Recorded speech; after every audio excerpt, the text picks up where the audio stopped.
All right, well, I'm just getting ready to head out, take our big family road trip up to Vermont for some skiing. We've got the skis up in the roof rack. The car is absolutely disgustingly dirty. And we're about to get our route plugged in and make our way on up for a 6.5 hour drive without stops, but it'll probably be closer to 7.5 with all of the stops and everything. So stick with me, you don't want to miss any of it.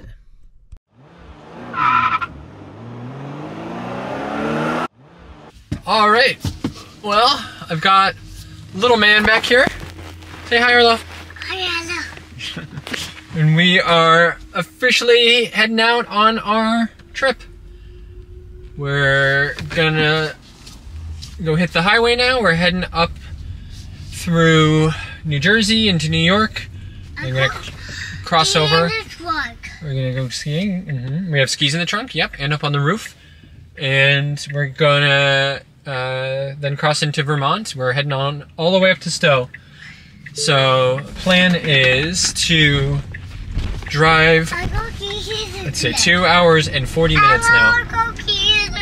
Okay, bud. We're gonna drive up to the Supercharger in Malta, New York. So I charged the car up to, yeah, 100%. So I charged at 80 overnight and then plugged in and charged over like the last 2 hours or so to go from 80 just to about 100. And I did that because I didn't want the car sitting at 100% overnight too long, which is not great for the longevity of the battery. It's also not great to charge to 100% regardless, but kind of, you know, we don't do this many road trips, so it should be fine over the lifetime of the car. And that is allowing us to get all the way up there. So that is 178 miles. And we're predicted to arrive there with like 24%, it says right now. And I bet it actually probably goes up a little bit. So we've got beautiful weather. It's 60 degrees in New Jersey. Kind of weird for a ski trip. It's obviously going to get colder the further north we go, but for now at least, quite nice. And only thing is, like, yeah, we're already now predicted to get there at 25%. So I'm gonna have to keep an eye on that and see. Like, it may not totally make sense to stop that early. What are you doing, Daddy? And kind of get like lower charging rates and stuff. So we might push it a little bit more and see if we can maybe get to like whatever the next supercharger is. But the main idea, is to get to Burlington and then the Williston Supercharger, which is a V3 Supercharger. That's about the closest one near Stowe. And we're gonna stop there for dinner and do a nice deep charge and hopefully get up to like 80, 90, something like that %. Drive like another, I think about 45 minutes or hour out to where we're staying in Morrisville, which is like the next town up from Stowe. And then that way we've got a nice reserve in the battery for our whole stay, and we're not gonna have to worry about, you know, finding other chargers or anything there. So we'll see once we're on the highway. Maybe I'll kind of keep an eye on how things are looking charging wise, and maybe we'll push our charging stop a little bit later. But it almost doesn't really matter because I know we're going to be stopped for a solid 40 minutes to an hour when we're stopped for dinner anyway at that Williston one. So it doesn't really matter if we arrive there with, you know, 10% or 40%. We're still going to be sitting anyway. So only main thing is, like, I might have to get out and move the car so we're not getting idle fees. But let's see how things go. We're probably not going to get great efficiency with the skis up on the roof rack. So I just have 2 pairs up there. They're actually both my pair. I couldn't decide which ones I wanted to bring, so I brought both. And I might do one day, one the other day. We'll see. But with those up there, you know, it's going to reduce the aerodynamic efficiency a bit, and we'll keep an eye on that. So I've got the trip thing going in here so we can see exactly what our consumption is looking like and compare that to our normal consumption. And I ended up not putting the kids' skis up there because the racks on here are just far enough apart where technically the skis do fit in there, and I can get them in there, but they end up kind of, the racks themselves clamp down, and it ends up kind of pushing right on the front tip of the ski. and like kind of bending those skis, and I'm worried about it, you know, for them sitting up there like... You saw an airplane? Oh yeah, we're right near the airport. I'm worried about it like bending and deforming the skis if it's sitting up there for almost 8 hours. So just got them in the back, and especially with just one kid in here, we've got plenty of room. We've got the skis through the pass-through, we've got the other seat down for the suitcases and stuff, but we barely even needed to put the seat down with that pass-through. We've got plenty of room in the back. We've got 2 suitcases, and I've got a big skating hockey bag full of all of our skating equipment also, because we want to try to do that while we're there. So we've got almost everything in this car. Really the only thing we're missing is Mommy, the twins, and some food. But everything else is really in here, and we've got plenty of room. So nice and convenient for a long road trip like this, or for a weekend trip, I guess. We've got 4 days away, so we have a lot of clothes. We've got 2 days of skiing at minimum. We might try to get in a partial 3rd day. And we're gonna be skating too. All right, well, that's kind of the plan. Let's see how it ends up going, and how, especially little man here holds out for the rest of the drive. Arlo, are you excited for our trip? Yeah, we're gonna have fun? All right. See you in a bit.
Alright, well, we have been jamming out to family road trip playlist on Apple Music, which I really appreciate having in here now.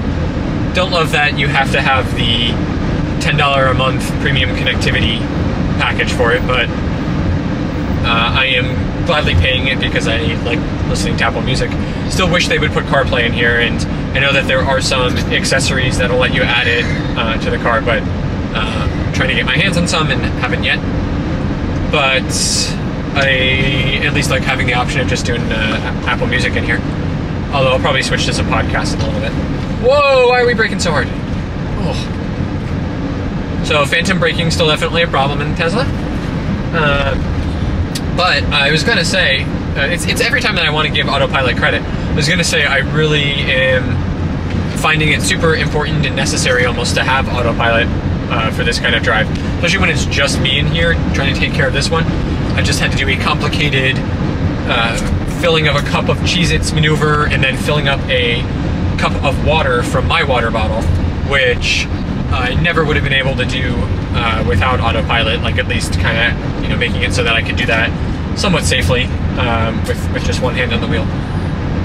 So definitely a very valuable asset to have in here for this kind of drive.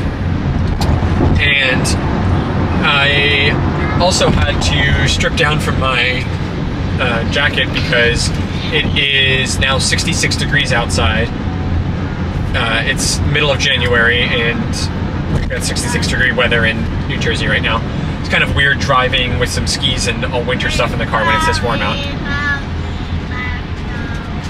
After 20 minutes of screaming at me about the food, now we're singing Baba Black Sheep. Alright, well that's how these trips go. So we're hanging in there. I had to put the air conditioning on, so we started losing a little bit of efficiency there.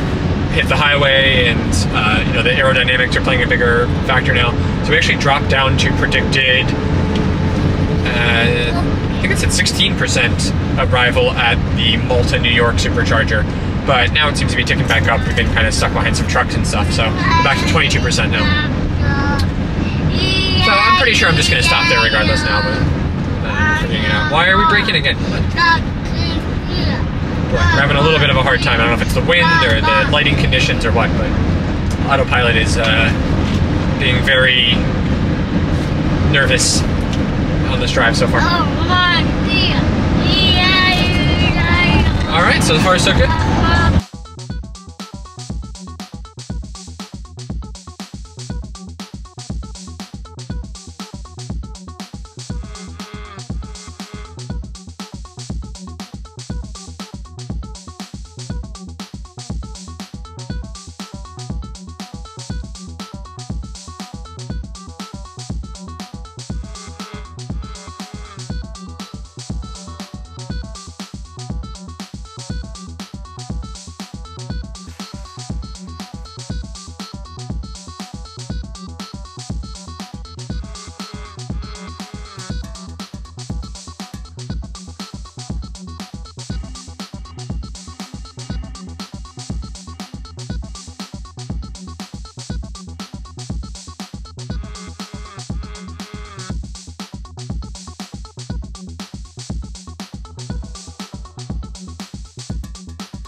Alright, so on this drive, the predicted arrival state of charge keeps decreasing. Now we're down to 9%. And granted, we've been in a little bit less traffic and stuff, so we've been driving faster, which I'm sure is playing the biggest factor, but we're also don't have the climate control on right now, and I don't think we've gained like too much altitude or anything, so it's a little bit concerning since we started at 24% and now we're down to 9%. So it's saying that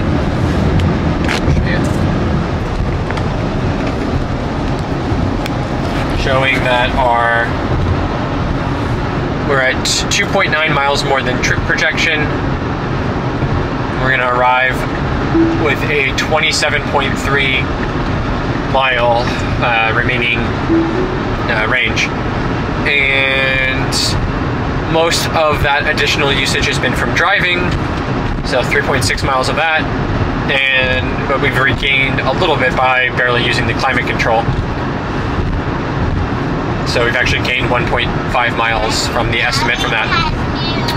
We've lost a little bit from elevation, and we're basically flat everywhere else, so mostly coming from driving. So if we were to go a little bit slower, we would probably recuperate some. So I'm gonna keep an eye on it. Like if we are getting down to the point where it's saying we're gonna arrive with like 5%, probably drop 5 to 10 miles per hour on the speed that we're going. But not too worried about it right now. And let's see how we're doing on consumption here.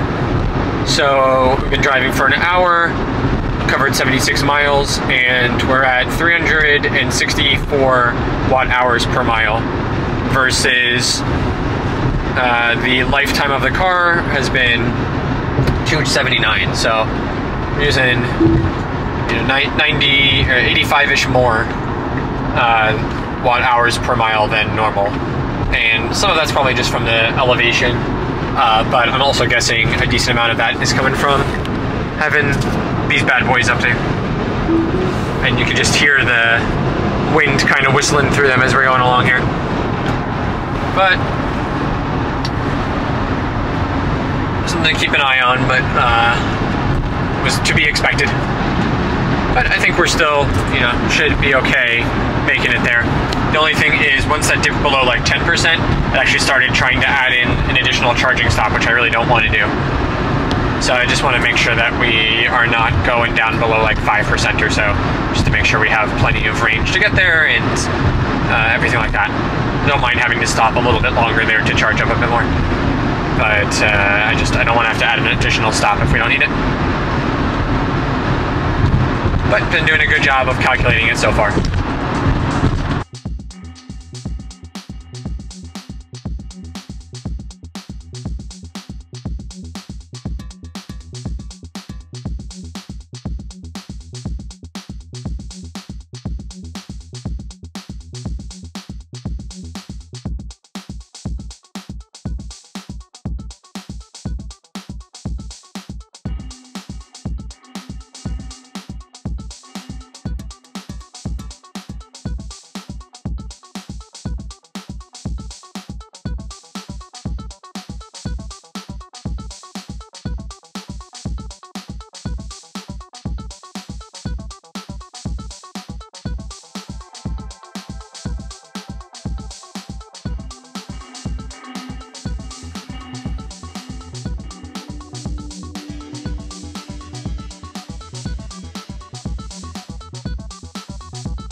Alright, well we're about half an hour away from our charging stop and we're about to go past the beautiful city of Albany, New York. Daddy! And we have been singing and reading books and throwing socks at Daddy, but we're having a nice time. Daddy! We've been quite comfortable in here. Why are you talking? Why are you talking? I'm talking. Yeah. But I think that the Model Y really is the perfect road trip car. Just between the ease of charging and just how comfortable it is sitting in here, how non-taxing it is to drive it with autopilot, the comfort and everything, it's just phenomenal. I barely feel like I've driven, and we've been in here for, let's see, 2 hours now? A little bit more? And what are you doing back there? And clearly someone is at their breaking point. But we're having a good time so far. I can't imagine doing this drive together, just the two of us, in any other car. I mean, I would love to have automatic lane changes too, but you know, for the basic autopilot that you get without having to pay any premium is definitely good enough for a drive like this where you're on the highway the whole time. And you know, I just switch lanes manually whenever I need to. So you know, we have been going kind of up and down in terms of estimated battery percentage at arrival, but now we're back to 7%, so no concerns at all there. And so far, we're gonna go past the stop that we did every other time on this drive, at the Cross Gates Mall outside of Albany, coming up next. So we're not gonna be stopping there. It's the Gilderland one. It's got 20 stalls. All 20 are available right now, and but it's a 150 max V1 one. I do like that because it's at a mall. You can run into the bathroom. There's a nice restaurant there.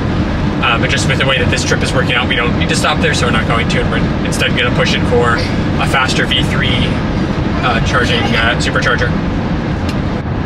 Alright, well we are now only 2 minutes from the supercharger, just getting off the highway, and somebody just fell asleep finally after screaming for the last 20 minutes. But yeah, good drive so far.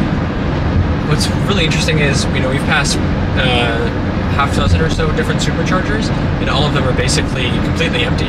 So got a little bit of an early start heading out on Thursday of President's Day weekend, but I expected a little more usage, honestly. So this is quite nice, and you know, despite a lot of reports of how much you know, additional demand there's been for EV charging, and how many more Teslas are, you know, getting ordered and delivered now with the price cuts and stuff, it doesn't seem like it's really affecting, you know, at least this corridor kind of heading up upstate New York and to New England and stuff, at least right now. You know, tomorrow on Friday and over the weekend and stuff might be a different story, but really nothing right now. So it looks like we're gonna have this supercharger entirely to ourselves, which is great. Really hoping that they have a bathroom, because something about the timing of supercharger stops, I always seem to arrive at one and just have desperately to go to the bathroom. But we're gonna see. Not sure if I want to leave little man in the car, even just to run to do a quick potty break. So I'll have to see if he wakes up or not. But yeah. Oh, this is at a Stewart's. Interesting. You stopped here before? I think I stopped here with the twins maybe before. I'll have to see. Can't remember if that was a Wawa or a Stewart's. They're kind of all the same. But yeah, it's funny. You go from New Jersey to New York, and the Wawas turn into Stewart's. Yeah, I don't know. I can't tell. I mean, a lot of these look the same, but this looks a little bit different. And I did not see a single other Tesla here. Except, what's this van doing? Blocking. Oh, they're doing some repairs? Electrical contractors? Interesting. So, something going on here, but I don't know if these guys are just icing it or what the deal is. They're doing some work. But at least it's not really going to affect me. So, I'm going to get myself positioned here, get ourselves charging, and it looks like they just marked, the screen is showing that there's only 7 chargers available, so I wonder if maybe one is offline. Let's see if we can figure it out once I get here.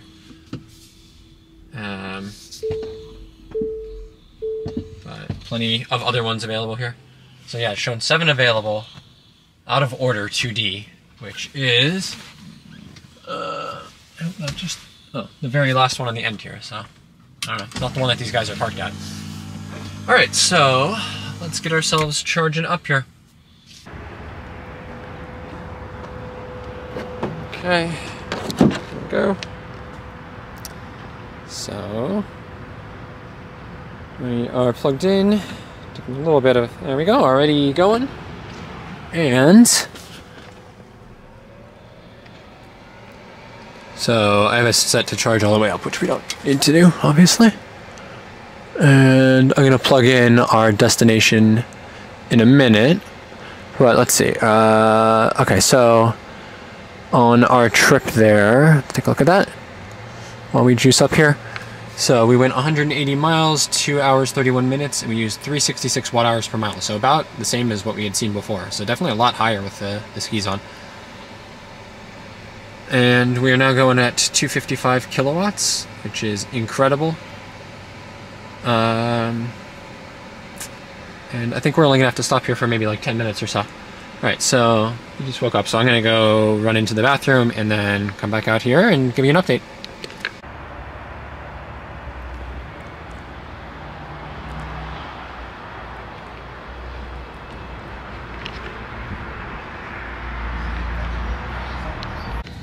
Alright, well we are almost done charging here. I just plugged in our destination, which is going to be the Supercharger in Williston, Vermont, and we're making a detour at Fiddlehead Brewing Company to pick up some necessary victuals for our stay. But it says we need to charge for 1 more minute, even though we're going to get there with like over 20%. So I'm going to let that go. I mean, we've tapered off a tremendous amount here. We're down to 63 kilowatts now, but we really haven't been here very long, and we are, you know, we had at almost 80% already. So I'm probably going to get us unplugged and head out shortly. So I realized I have been to this charger before. The bathroom was definitely familiar to me. But yeah, it's a good one. I mean, I hope that they get this other stall fixed, but there's been a lot of traffic here, but I think because of how fast it's going, the throughput's been really high. And, you know, it's not getting at all crowded. So we've got back to 4 here, and we've got a Model X that just pulled in. Model Y that was here before just pulled off to some super loud music. But yeah, we're gonna get ourselves disconnected here and take off. All right. So, all in all, good charge. And let's see, what was our pricing there? I'll put some of the stats from TeslaFi in later on, but that was a $21 stop, so a little bit pricey, but yeah, whatever. Got what we needed. All right, so we are gonna go head out and make our way up into Vermont now. All right, we're pulling out of here, and Cranky Man is cranky. Yeah, nice stop here at the Stewart's in Malta, New York. Good supercharge stop. We're up to 75%. We've got 237 miles of range, and we're only driving 112. So we got plenty, but we can get us up to Fiddlehead and then head to the Williston one supercharger for, I guess, what's going to be a fairly early dinner, and charging ourselves up as full as possible before we head out to Stowe. All right, keep you posted.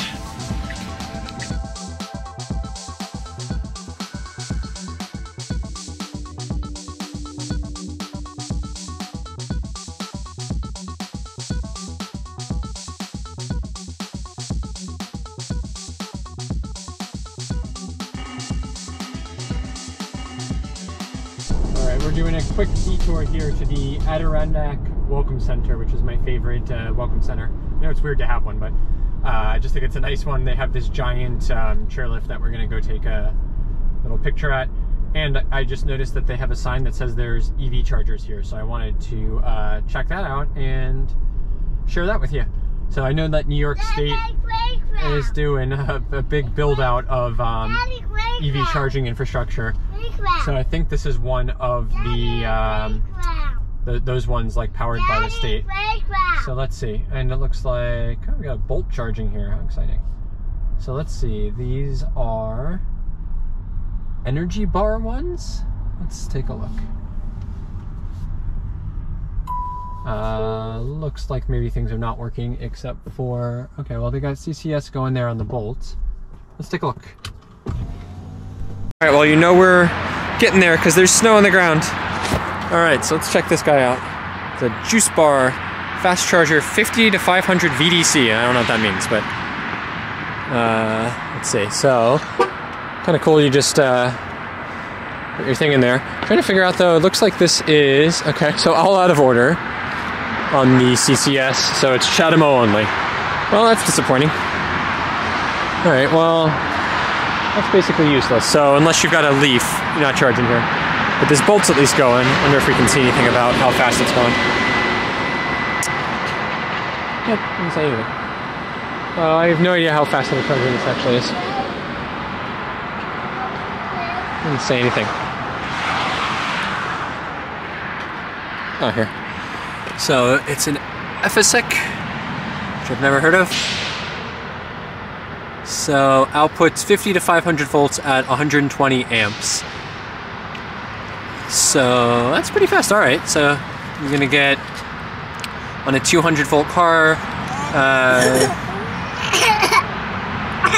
And you get, yeah, almost 250 kilowatts. All right, that's not bad.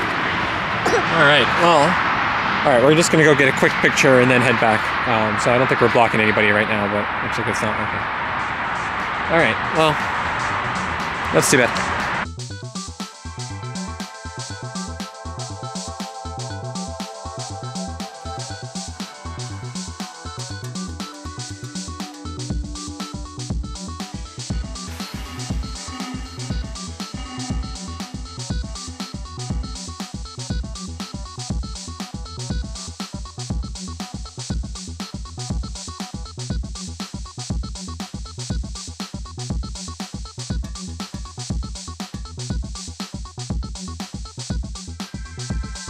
All right, well, we just came off the highway and now we're turning off here at around Lake George to go head up into Vermont itself on, I forget what the road is, but it's kind of like this interesting, almost like business route first that goes past these outlets. Then you drive over a bridge and that, I guess that goes over a river or something that takes you from New York to Vermont. And then it like weirdly turns into a highway again for a little while. Then it's like super rural. It's all very interesting way to get up, you know, like what seems like it should be kind of a major route to get up to Burlington, but it is not. So yeah, but I like going through this part. These outlets are always interesting.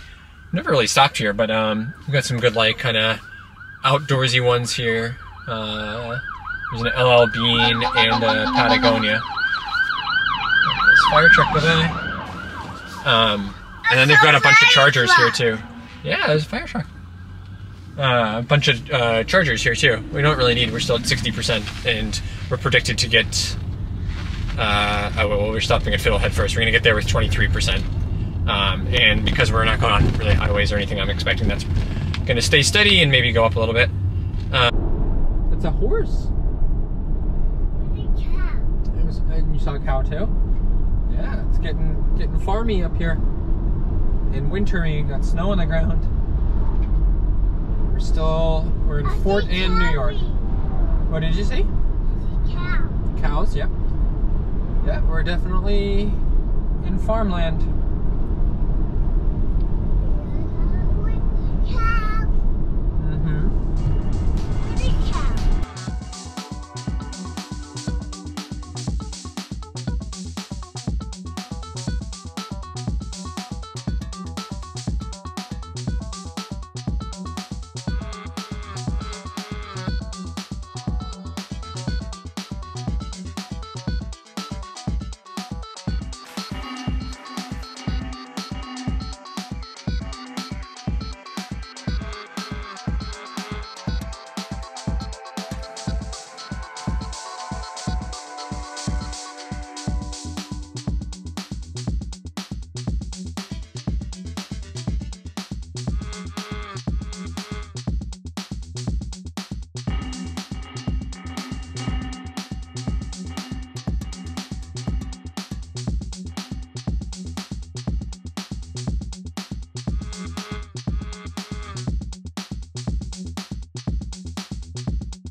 Well, we are driving through the beautiful town of Vermont.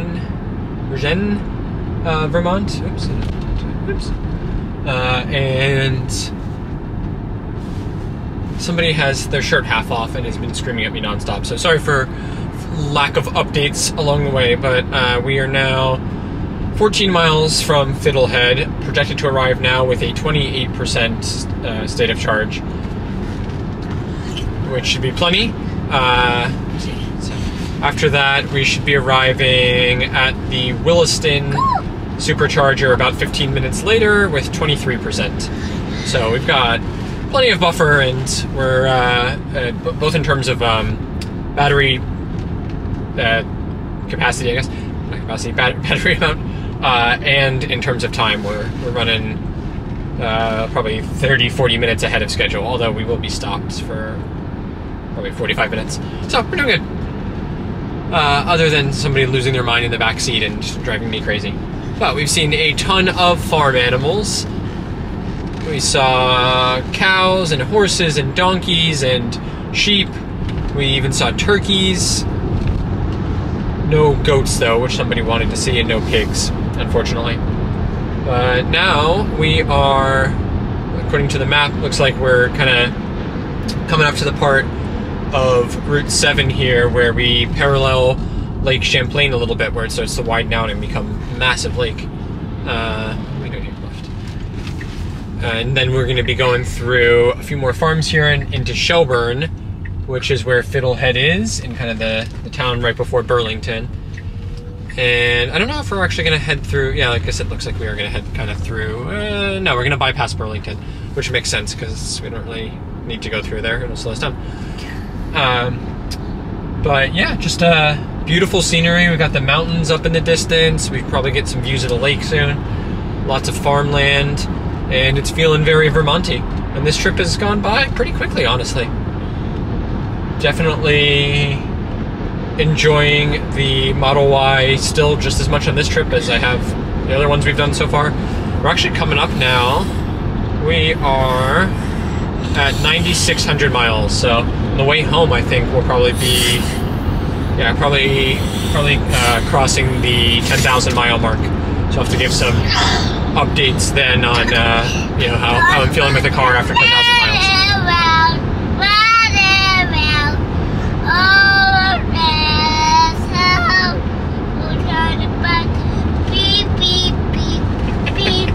He's lost his mind. I think at Fiddlehead we'll probably just have to at least get his clothes back on him and then get him set back up, and we've definitely got to make this stop soon for some food, because I think he's getting delusional. And then hopefully we'll pull into Stowe or Morrisville early enough to get him to bed too, because he's cracking. Alright, so let's see, let's do a quick check-in on consumption. So we're at actually 15 miles less than the projection, a lot of which is coming from driving and climate. Yeah, we haven't had to have climate on at all. We have dropped down to 43 now from 66 before, but it's stayed warm enough in here I haven't needed to put the heat or anything on.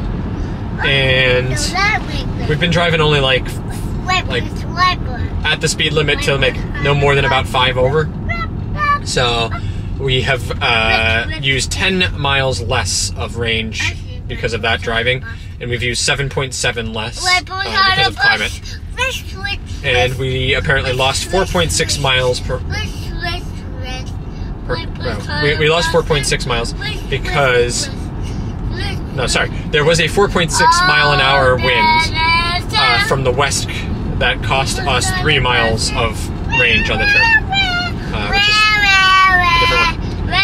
Alright, I imagine that you probably can't hear me very well, so stop this update for now, and next one probably at Fiddlehead.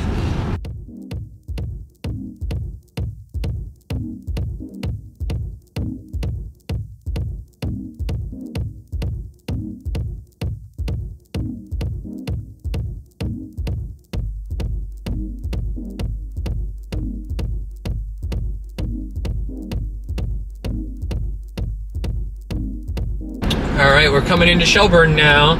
We are about to pass Vermont Teddy Bear Company, and Shelburne Winery is up here on the left, and then there's Fiddlehead and Felino's Pizza. And there's also the Shelburne, I forget exactly what it's called, the Shelburne like farm, which is a giant working farm that has, you know, a ton of animals and does a lot of education programs for agriculture. We did all of these things on a trip that we did in the fall a couple of years ago here. But today we're just stopping to pick up some Fiddlehead IPA, which for my money is the best New England IPA that exists. And it looks like they, okay, we crashed into here.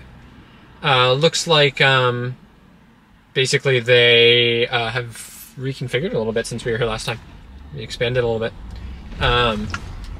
But yeah, we're gonna, unfortunately no EV charging here, which wouldn't really have mattered anyway, but because we're gonna be like 2 seconds, but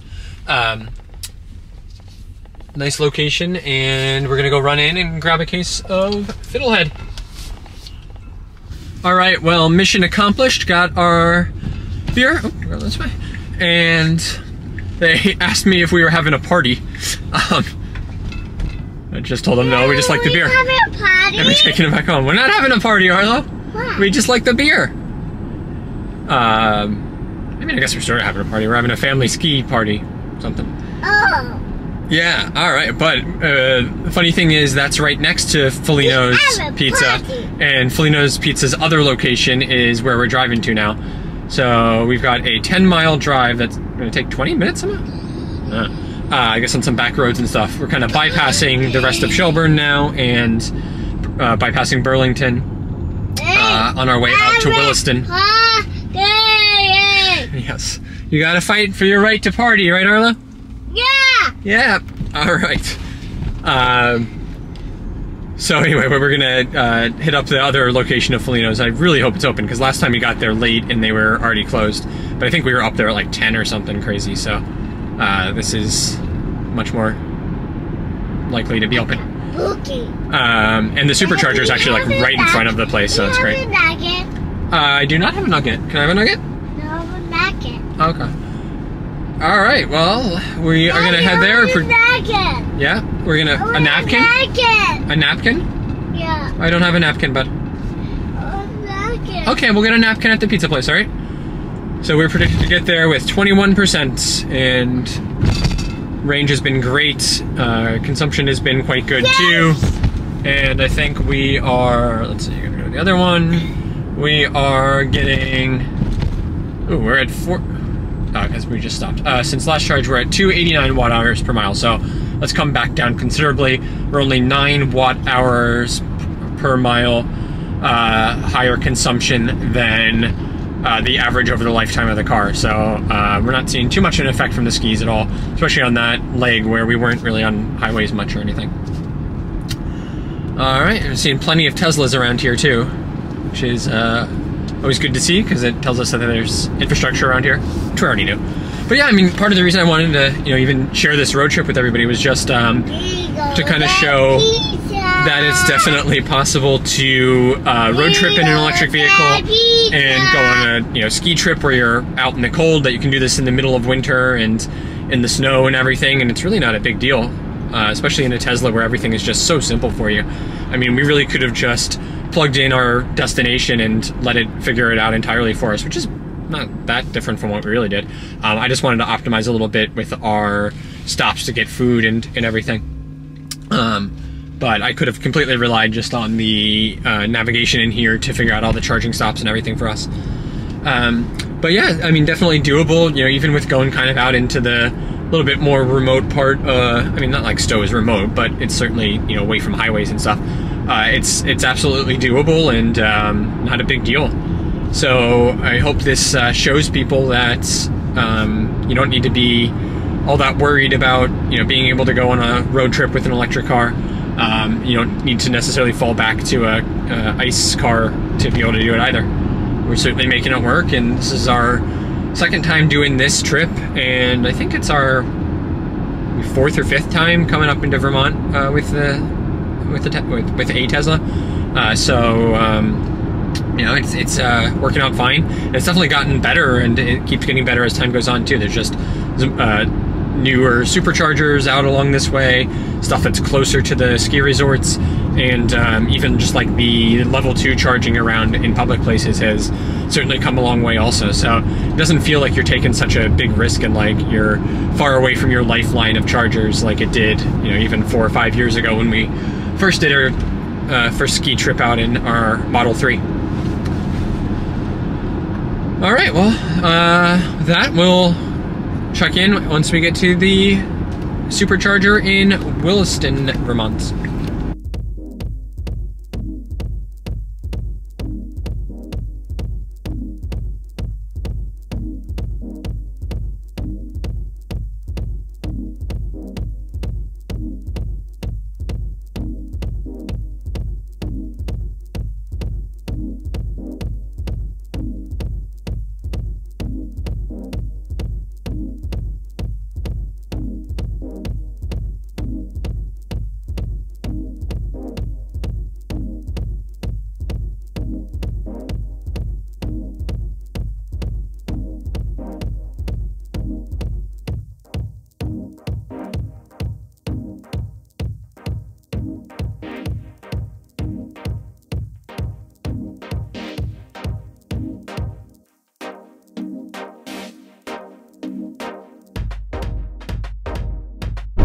Alright, we're behind this incredibly dirty ID4, but it does show you that there must be some charging infrastructure around here, because that's a non-Tesla and they're doing fine. Looks like they're doing better than fine, because that car is certainly getting used heavily. There's no skis on it, but I mean, I think ID4 would be almost the perfect car to take skiing. You got plenty of room in there, good in the snow, and definitely more than enough range to get out to the resorts and stuff. All right, we're gonna pull up to the Williston charger in a minute. This is the second time I've been here. This one was nice and fast before. It's a V3 250 kilowatt one, and it's kind of in a weird, or not a weird location, but it's like tucked back behind like some very recent residential building complexes. I think there's a hotel there, and then there is some retail, like a couple restaurants, and there's an LL Bean, looks like there. But it's just like an interesting, I guess, you know, this is sort of the road between like Burlington and you know, the mountains and stuff. But it's just it's an odd location to me that there's like this much like residential and then commercial building stuff here. I'm surprised that there is as much going on here, or as much demand here as I guess there must be. So you got Texas Roadhouse and a bunch of other options here too. So this is definitely a recommended stop because there is plenty to occupy yourself while you're charging here.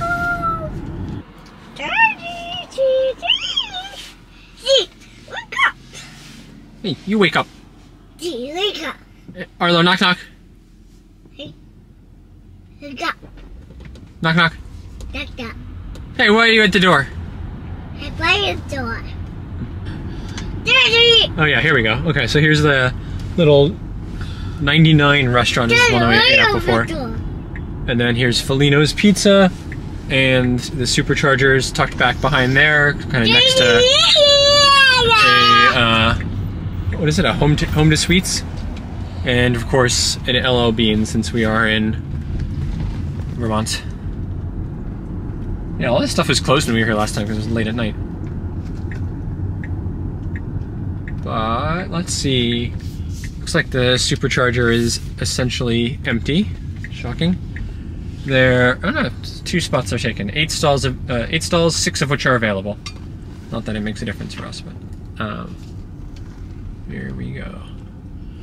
So yeah, interesting. Another spot here where the there is no pull through. So this is another one that'll be interesting when they open up the supercharging network to see, you know, how are other cars going to charge here. It'd be pretty hard for non-Tesla EVs to like actually pull into these spots and be able to, you know, reach the cable to their charging port. So I wonder if this one maybe they're not actually gonna end up opening up, but we'll see. All right, so let's get out, get ourselves charging, and then we're gonna figure out what we need to do to get to our next spot while we are eating. So yeah, here we're going.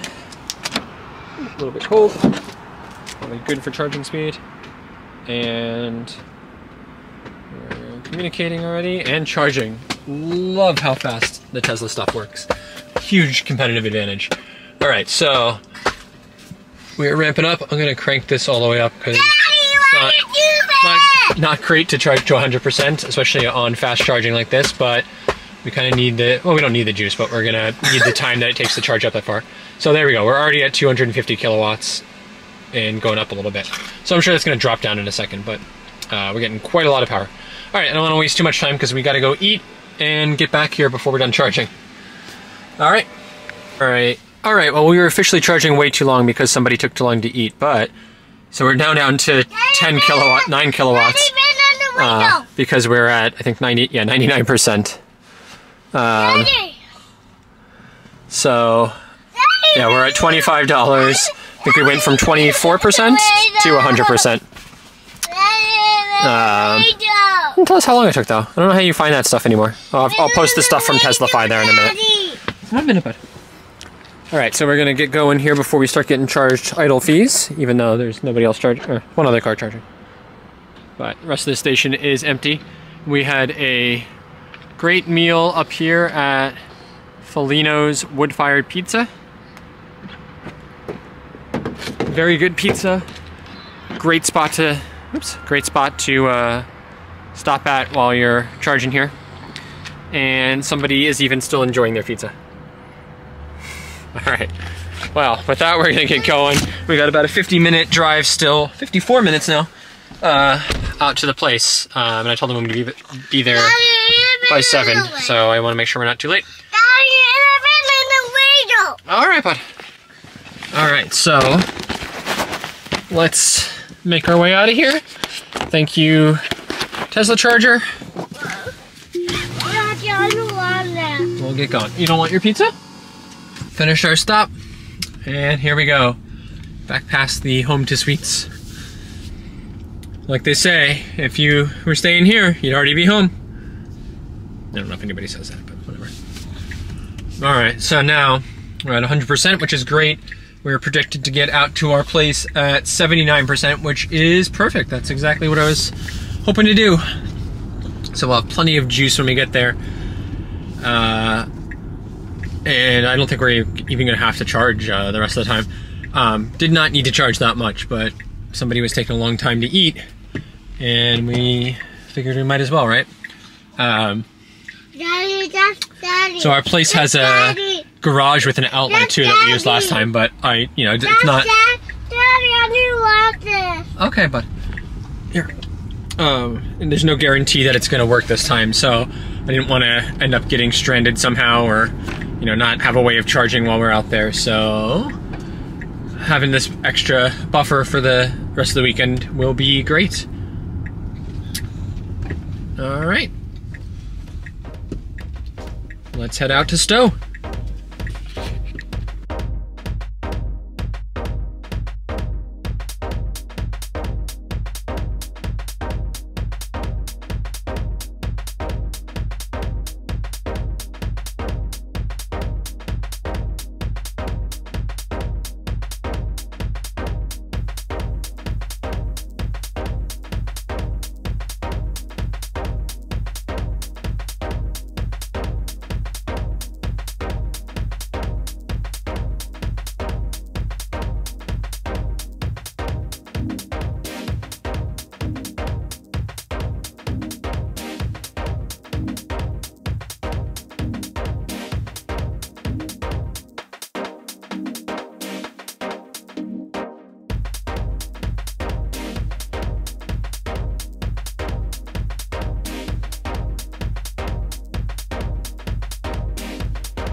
We're going through Waterbury, Vermont now, and Ben & Jerry's is about to be right up here on the left, and we are going to head past Cabot's, where you get cheese, and then you've got Vermont's artisanal coffee, and what else is there?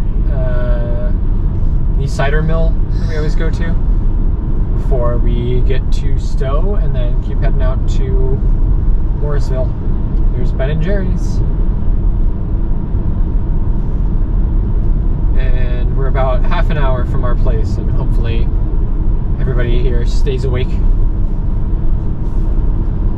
Alright, well, we are now heading through Stowe Village. I love it here. This is one of the big reasons that we come all the way up here is, the skiing's good, but we also just really like the village here and all the shops and the restaurants and just the vibe here. It's a nice, very alpine feel. There's not like a ton right at the base of the mountain, but then you get to this village and it's just awesome. So up here, coming up to kind of the main part of it, the mountain is going to be off on the left, and I'm sure you won't be able to see it in the dark. But we're going to head kind of through it, not through the mountain, but through the village, in the other direction toward Morrisville, which is where we are staying.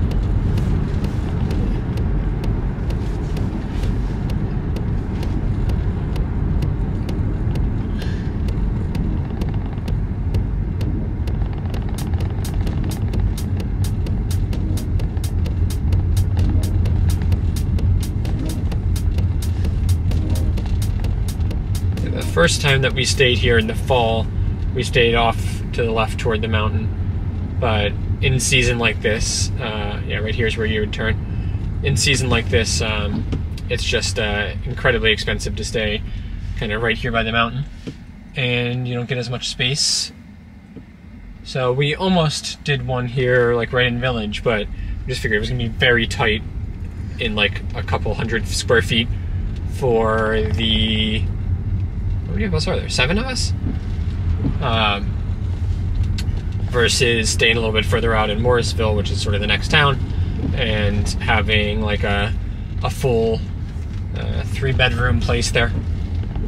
So yeah, we have to drive about 15-20 minutes to kind of get here to town, but definitely worth it to have that space, to be a little bit off the beaten path here, and have things be a little bit less crazy.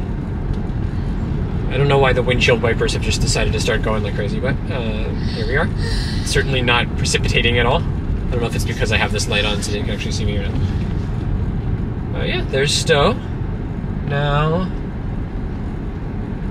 we head out this way and head through sort of the outskirts of Stowe and into Morrisville.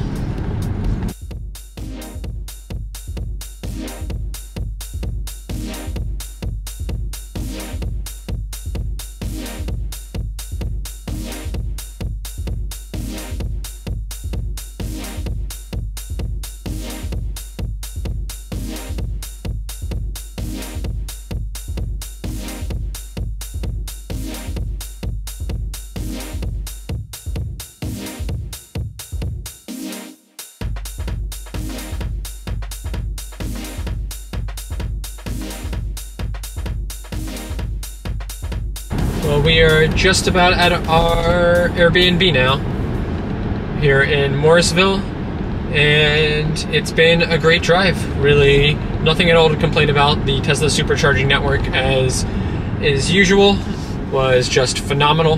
No issues at all, no problems with availability. As you can see, everything was pretty much empty, or close enough to it. And we got great speeds throughout. Like too fast almost at the second one, because we had to run out before little monster man even finished his last slice of pizza. But you know, you really can't ask for a much better experience. You know, I've been a little bit critical of Tesla lately, but you know, when it comes to charging and the superchargers especially, and you know, the software in the car and the route planning and everything, it is the gold standard. There's nothing better than this, and nothing else even comes close. So I have to absolutely give credit there, and I wish that the other EV manufacturers could do just as good of a job. And I think that's what they need to be aspiring to do. But we had a fantastic drive up, really pain-free considering we've been in this car for over 7 hours. But that's how EV road tripping goes. It's not only possible, but I actually feel like it's better in some cases, because you know, you don't have to I mean, you're gonna end up stopping anyway, and it kind of ends up accommodating you well with you know, having to stop for bathroom breaks and food and stuff with the kids. So you know, absolutely love that, and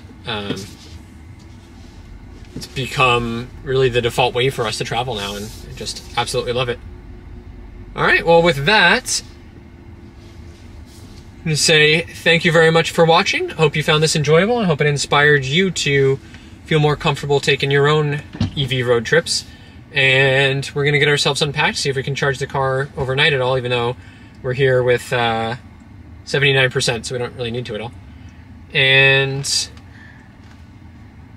we're going to hit up the slopes at Stowe tomorrow. All right, well, thanks so much. Catch you in the next one. Bye.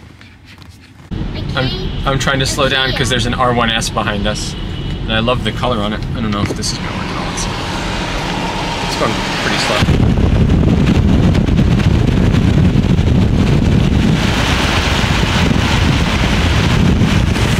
It's awesome, right? All right, well, that's too zoomy. All right, well, this is a huge advantage of having an Airbnb with a garage and outlets. So we're only doing a 110 outlet, but even with that, it's enough to keep us going. So we're getting 3 miles per hour. It was 5 before, so we're at 118 volts, 12 amps. So it's good enough.